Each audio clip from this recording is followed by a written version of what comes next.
আসসালামু আলাইকুম। ওয়ালাইকুম আসসালাম। কে বলছেন? ভাইয়া আমি সাথী বলতেছি।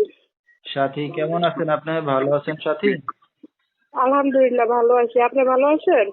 মাশাআল্লাহ, অনেক ভালো আছি। সাথী, কোথা থেকে বলতেছেন? আপনার দেশের বাড়ি কোথায়? ভাইয়া আমি নোয়াখালী সোনাইমুড়ি থেকে বলতেছি। দেশের বাসা সোনাইমুড়িতে। আচ্ছা, কোন জায়গা থাকেন এখন আপনি বর্তমানে? আমি বাসাতেই থাকি সোনাইমুড়িতে। ঠিক আছে। কে কে আছে আপনার ফ্যামিলিতে? আমার ফ্যামিলিতে মা আছে আর আমি আছি। আচ্ছা, তো কি করতেছেন বর্তমানে আপনার সাথী? ভাইয়া আমি একটা এই যে কি করব, ছোট একটা কাজ করি আর কি। কোন ফ্যাক্টরিতে না বাসা বাড়িতে?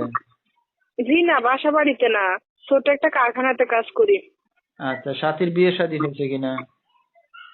জি না ভাই, বিয়ে শাদী হয় না। বিয়ে শাদী হলে কি আর মিডিয়ার সামনে আসতাম? আচ্ছা আচ্ছা, তো দর্শক শুনতে এখন থাকুন ভালো আজকে। একটা মনের একটা জীবন সঙ্গী চাই আর কি। ভালো একটা জীবন সঙ্গী চাইলে পাইলে বিয়ে শাদী বসতাম। মাটারও বয়স হয়ে গেছে, আর মেয়ে মানুষ জানেন না, সারা জীবন তো আর কাজ করে পেট চলে না। আচ্ছা ঠিক আছে, তো দর্শক শুনতে থাকুন আজকে সাথীর জীবনের গল্পগুলো। ধৈর্য সহকারে ফুল ভিডিওটি দেখলে মোবাইল নাম্বার পেয়ে যাবেন, সরাসরি যোগাযোগ করতে পারবেন সাথীর সাথে। তো সাথী, আপনার বাবা কোথায়? আমার বাবা নাই, বাবা মারা গেছে। আচ্ছা, আপনার কয় ভাই বোন? না আপনি একাই? জি না, আমি একাই। আপনার ভাই বোন নাই না?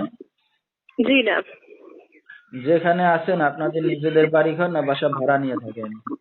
না না, নিজেদেরই বাড়িঘর। জায়গা জমি সম্পত্তি আছে কিছু? জি আছে কিছু, মানে থাকার মতো জায়গা আর কি ভাই, বাড়তি কোনো জায়গা বুঝতে মিল নাই। আচ্ছা বাপ আচ্ছা, থাকলে থাকতো আর কি।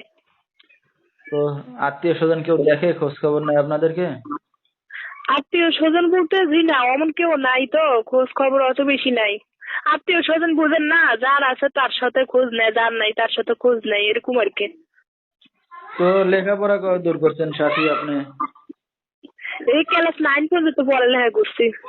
আচ্ছা, লেখাপড়া তো ভালোই করছেন। এসএসসি পরীক্ষাটা দিতে পারলে হয়তো যে কোনো একটা জব করে চলতে পারতেন। তো এখন জি এই যে জি অনলাইন মিডিয়ার সামনে আসছেন, বললেন যে বিয়ে শাদীও হয় নাই, তো একটা অবিবাহিত মেয়ে আপনি মিডিয়ার সামনে আসছেন, আপনার মা জানে? জি জি, আমার মা সবই জানে, মারে বলেই আসছি। ঠিক আছে, তো আপনার ভবিষ্যতে এখন কি উদ্দেশ্য করে আসা মিডিয়ার সামনে, দর্শক ভাইদের সামনে? এই যে ভবিষ্যতে এটাই ভাই, মেয়ে মানুষ তো মনে করেন একটা কাজ করি, এই কাজ করে তো আর সারা জীবন চলা যায় না। এই ভালো একটা মনের মতো মানুষ পেলে, যে আমার কাছে যৌতুক টাকা পয়সা চাইবো না, আমারে চাইবো, আমার সবসময় দুঃখ সুখে পাশে পাবো, এমন একটা মনের মানুষ পাইলে, ভালো একটা মনের মানুষ পাইলে বিয়ে শাদী বসার জন্য আসছি আর কি। আচ্ছা, তো আপনার এই ভিডিওটা অনলাইনে দর্শকদের মাঝে চলে যাবে, দর্শক ভাইরা কিভাবে যোগাযোগ করবে আপনার সাথে? আরে আমার ভিডিওতে ফোন নাম্বার দেয়া থাকবে। আচ্ছা আচ্ছা, নাম্বারটা বলতে পারবেন আপনি? ভাইয়া আপনি বলে দেন। আচ্ছা, তো দর্শক আমরা শুনতেছিলাম সাথীর জীবনের গল্পগুলা। যেহেতু বাবা নাই, মা অসুস্থ, কোনো কাজ বাজ করতে পারতেছে না, সাথী এখন একটা অবিবাহিত যুবতী মেয়ে হয়ে নিজেই কাজ বাজ করে সংসার চালাচ্ছে। তো তার যেহেতু এখনো বিয়ে শাদী হয় নাই, চাচ্ছে যদি সে এখন বিয়ে শাদী করে তো তাদেরকে কেউ একটু দেখে, এবং একটা ভালো মনের মানুষ পাইলে হয়তো জীবন সঙ্গী বানাবে। তো বিস্তারিত জানতে এই নাম্বারে যোগাযোগ করলে সাথীকে পেয়ে যাবেন। 01624469882, এই নাম্বারটাই হলো সাথী।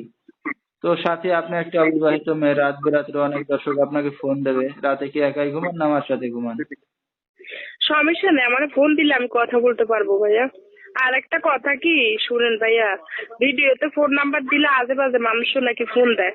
তা আমার তো বিয়ে শাদীর উদ্দেশ্য আসছি, যে মানুষ আমার ফোন দিবে এটা আপনার উদ্দেশ্য বলা না, এটা মানে দর্শকের উদ্দেশ্য বলা আর কি। ভালো ভেবেই যাতে ফোন দেয়, বিয়ে শাদীর উদ্দেশ্য নিয়ে যে আমার ফোন দেয়, বুঝছেন? মা বোন সবারই আছে ঘরে। আচ্ছা, তো দর্শক বিস্তারিত জানতে সরাসরি ফোন করবেন। আজকের মতো এখানেই শেষ করছি।